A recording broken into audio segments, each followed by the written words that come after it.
he video hi en so malo chuanin sarkar emo mimal politician te social na kha soiri lo turin kan ngen chewa video hi en tuan thot turin kan ngen masa chuni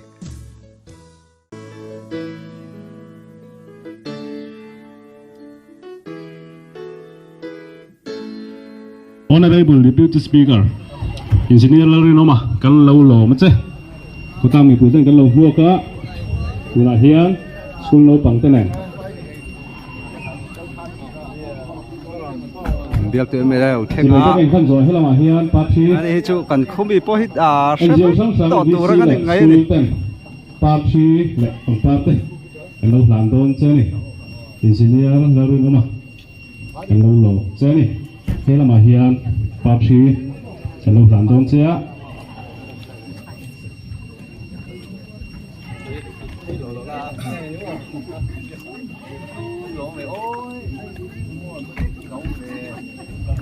sar helai ve lang thei tel tur hem ti la tro pat chiro than tu tu Thế bây giờ thì nó phân thua. le ang lo ro le Party, kan lana VC PS Primary Middle High School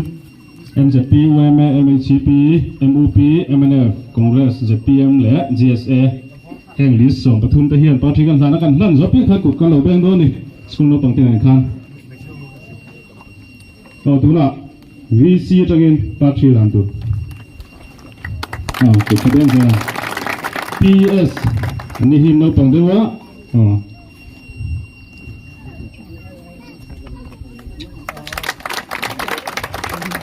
pat la khat tu kha inu ngai khat to Kantin ngai di leula primary school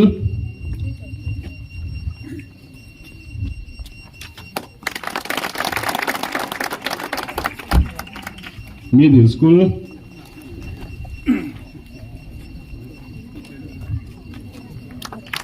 high school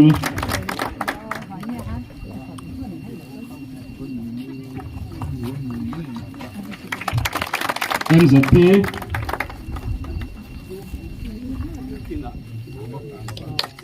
YMA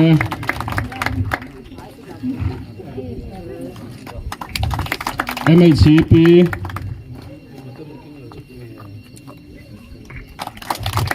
MUP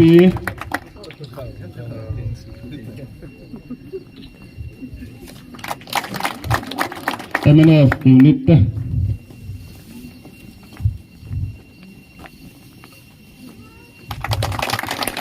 Congress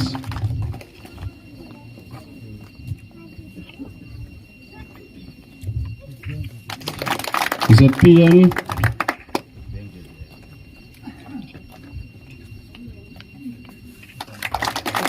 GSA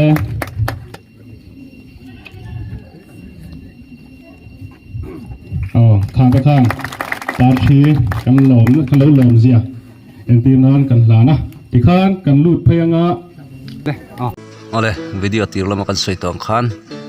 hep me MLA lo mo lo choi moi te minister lo mo te hi ti ngai to lo thila ni ma ro chu kan khotlang hen kan MLA min bial tu MLA chunga lom thu kan soi ve thiam na le kan thei tok ni kan hria ta wangin he program hi bo sei kan ni ti khamin hria sak ula party yang zonga min ti ro puina mo hanin lak na thil kha om ran laba